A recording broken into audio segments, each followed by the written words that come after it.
सर्वप्रथम सर्वांना श्री स्वामी समर्थ. स्वामी महाराजांच्या कृपेने तुमच्या सर्व चांगल्या इच्छा पूर्ण होत ही स्वामींचरणी प्रार्थना करते आणि आजच्या व्हिडिओला सुरुवात करते. 24 जुलै 2024 बुधवार रोजी संकष्ट चतुर्थी आलेली आहे. प्रत्येक आईने आपल्या मुलांच्या हितासाठी, आपल्या मुलांच्या भविष्यासाठी हिरव्या मुगाचा अतिशय प्रभावी आणि जबरदस्त असा उपाय करायचा आहे, ज्यामुळे मुलांचा अभ्यासात, नोकरीत भरभरून प्रगती होईल. मुलांच्या जीवनातील सर्व दुःख, संकटे, अडीअडचणी असतील गणपती बाप्पाच्या कृपेने नष्ट होतील. असा हा एकच उपाय आईने करायचा आहे. मुलं लहान असो, मोठी असो, अगदी लग्न झालेली मुलं असतील आणि आईला हा उपाय करायचा असेल तरी पण तुम्ही करू शकता. खूप छान सुंदर अनुभव आल्याशिवाय राहणार नाही. 24 तासाच्या आत तुम्हाला रिझल्ट देऊन जाईल. 100% रिझल्ट देऊन जाणारा हा उपाय आहे. प्रत्येक संकष्ट चतुर्थीला तुम्ही करू शकता. नाहीतर बुधवारी, मंगळवारी संकष्ट चतुर्थी आल्यावर अंगारक योगावर किंवा बुधवार गणपती बाप्पाचे आवडते प्रिय दिवस असतात. मंगळवार आणि बुधवार या दिवशी चतुर्थी आली तर अवश्य आईने हे उपाय अवश्य करावे. तर या महिन्यात 24 जुलै 2024 बुधवार रोजी संकष्ट चतुर्थी आलेली आहे. प्रत्येक आईने हा उपाय करायचा आहे. या दिवशी आपण गणपती बाप्पाची विधिवत पूजा करायची आहे. अत्यंत फलदायी ठरत असते. पूजा करताना तुम्ही लाल रंगाचे वस्त्र परिधान करून पूजा केली तर अतिशय शुभ ठरते. गणपती बाप्पांना विधिवत अभिषेक करायचा आहे. हळदी, कुंकू, दुर्वा, अक्षता, फुले अर्पण करायचे आहे. फुलांमध्ये जास्वंदाचं फूल गणपती बाप्पांना खूप प्रिय आहे. तुम्ही जर या दिवशी गणपती बाप्पाला एक का होईना जास्वंदाचं फूल वाहिलं तर तुमच्या मनातील इच्छा ताबडतोब पूर्ण होईल. धूप, अगरबत्ती लावायची, नैवेद्य दाखवायचा आहे. त्यानंतर आरती करायची आहे. चुकूनही पूजेमध्ये तुळशीचा वापर करू नका. या दिवशी गणपती बाप्पाला स्वतःच्या हाताने 21 दुर्वांची जुडी बनवायची आणि गणपती बाप्पांना कधी पण तुम्ही गणपती बाप्पाला दुर्वांची जुडी वाहताना त्याला हळदी कुंकू लावायचं आणि मग आधी गणपती बाप्पाच्या चरणी हळदी कुंकू व्हायचं, मग दुर्वांच्या जुडीला हळदी कुंकू व्हायचं, स्वतःच्या कपाळी हळदी कुंकू लावायचं आणि मग मनातली इच्छा बोलून उजव्या हाताने गणपती बाप्पाच्या चरणी ती दुर्वांची जुडी अर्पण करायची असते. अशाच पद्धतीने गणपती बाप्पाला कधी पण दुर्वा अर्पण करायच्या म्हणून कधी पण दुर्वा अर्पण करू नका. नुसत्या ठेवून दिल्या बाप्पाजवळ, बाप्पावर, बाप्पाच्या डोक्यावर असं करू नका. गणपती बाप्पाला दुर्वांची जुडी वाहताना पण एक नियम असतो. आधी दुर्वांच्या जुडीला हळदी कुंकू व्हायचं. हळद आणि कुंकू गणपती बाप्पाला खूप प्रिय आहे म्हणून हळदी कुंकू व्हायचं. त्या दुर्वांच्या जुडीबरोबर एखादं जास्वंदाचं फूल किंवा जे तुमच्याकडं लाल रंगाचं, पिवळ्या रंगाचं फूल असेल त्या जुडीबरोबर घ्यायचं आणि ते बाप्पाला व्हायचं. अशा पद्धतीने तुमची लवकर मनोकामना पूर्ण होते.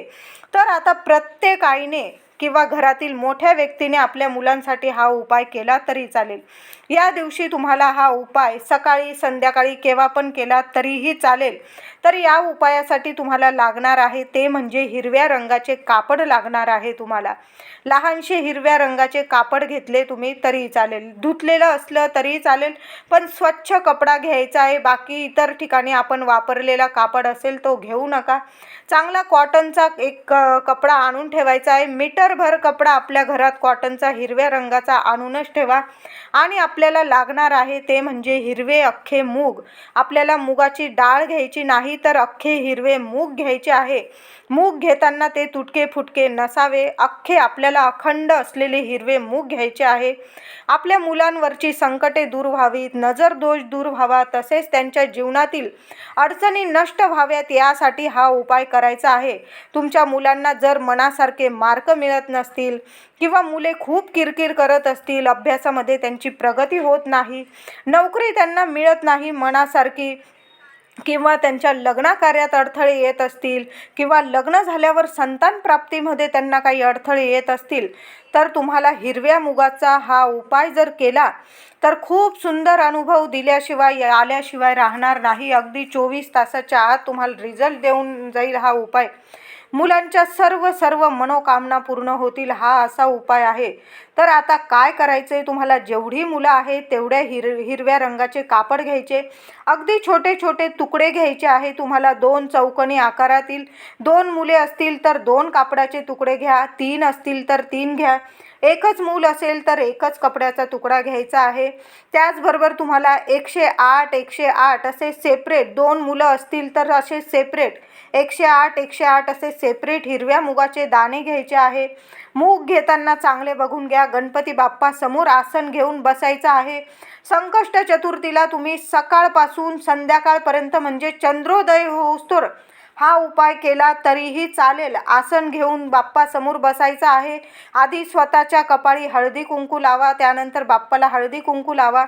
बाप्पाला अक्षता फुलं अर्पण करायचं आहे. यानंतर आपण जे कापड घेतले आहे त्यामध्ये 108 हिरव्या मुगाचे दाणे बांधायचे. या हिरव्या कपड्याची एक पोटली तयार करायची आहे. त्यामुळे आपल्याला कापड घेताना 108 हिरवे मुगाचे दाणे बसतील एवढं छोटंसं कापड घ्यायचं आहे. तुम्हाला कळालंच असेल, 108 हिरवे मूग बसतील त्या कपड्यात, त्याची पोटली बांधता येईल एवढं कापड आपल्याला घ्यायचं आहे. तर काय करायचं, ती पोटली सोडून घ्यायची. एका प्लेटमध्ये ते मुगाचे दाणे ठेवायचे व गणपती बाप्पासमोर ते हिरवं कापड ठेवून द्यायचं आहे. एक मुगाचा हातात दाणा घ्यायचा. ओम गणपती नमः मंत्र जपायचा. गणपती बाप्पासमोर हिरव्या कपड्यात ते मूग ठेवायचं आहे. असं तुम्हाला एक एक मुगाचा हातात दाणा घेऊन ओम गणपती नमः, ओम गणपती नमः मनापासून मंत्र जप करायचा आहे. मनात फक्त एवढीच भावना ठेवायची आहे की माझ्या मुलांची भरभरून प्रगती होऊ दे. गणपती बाप्पा, मी आज तुझ्या अशी सेवा करत आहे. माझ्या सेवेला लवकरात लवकर फळ मिळू दे. अशा हेतूने तुम्हाला हा उपाय करायचा आहे. असा मंत्र म्हणत तुम्हाला 108 मुगाचे दाणे गणपती बाप्पासमोर त्या हिरव्या कपड्यात ठेवायचे आहे.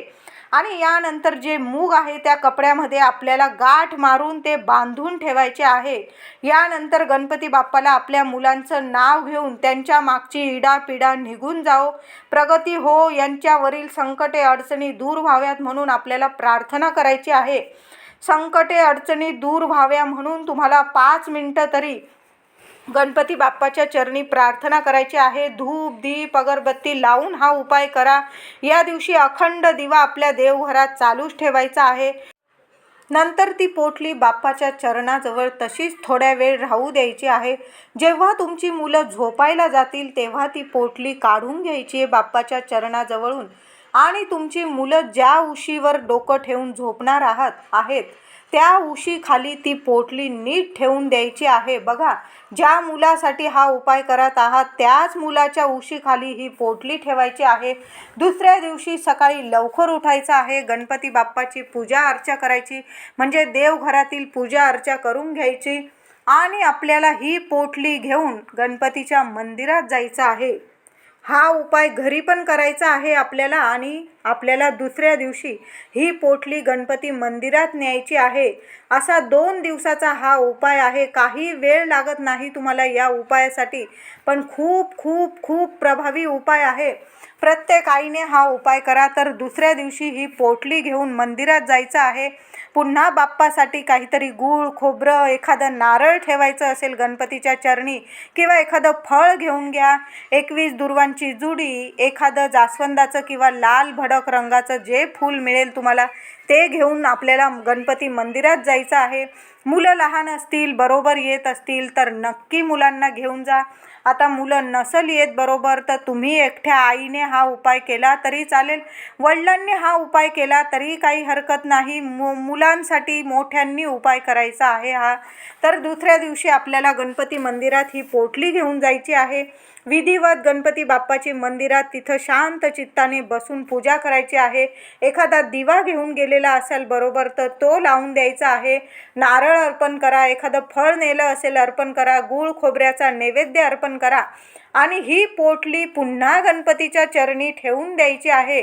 ठेवताना तीच प्रार्थना करायची आहे जी जेव्हा आपण हा उपाय सुरू केला, गणपती बाप्पाच्या चरणी एक मूग अर्पण केला, आपण 108 मुगाचा उपाय जेव्हा केला, हीच प्रार्थना करायची आहे. माझ्या मुलांवरची इडापिडा निघून जाओ, प्रगती हो, माझ्या मुलांवर भरभरून तुमचा आशीर्वाद राहो, हीच आपल्याला प्रार्थना करायची आहे. माझ्या मुलांची प्रत्येक इच्छा पूर्ण होऊ दे, अशी प्रार्थना करून ती पोटली गणपती बाप्पाच्या चरणी अर्पण करायची आहे आणि तिथून घरी यायचं आहे. इतका साधा आणि सोपा उपाय आहे.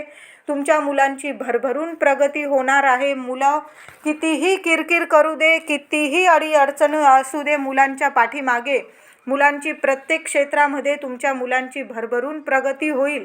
तर हा उपाय तुम्हाला 24 जुलै 2024 बुधवार रोजी संकष्ट चतुर्थीला सुरू करायचा आहे आणि दुसऱ्या दिवशी गुरुवार रोजी हा उपाय तुमचा संपणार आहे.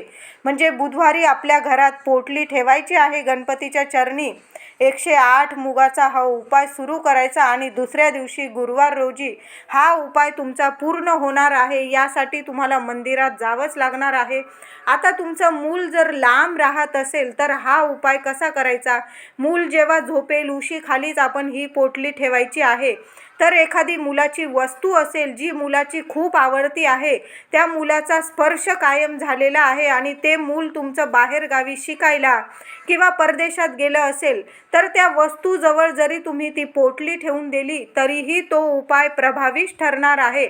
अशा पद्धतीने मूल लांब राहू दे किंवा जवळ राहू दे, प्रत्येक आईने हा उपाय करायचाच आहे. व्हिडिओ आवडला असेल लाईक करा, सर्वांना शेअर करा, चॅनलला कृपया सबस्क्राईब करा. धन्यवाद.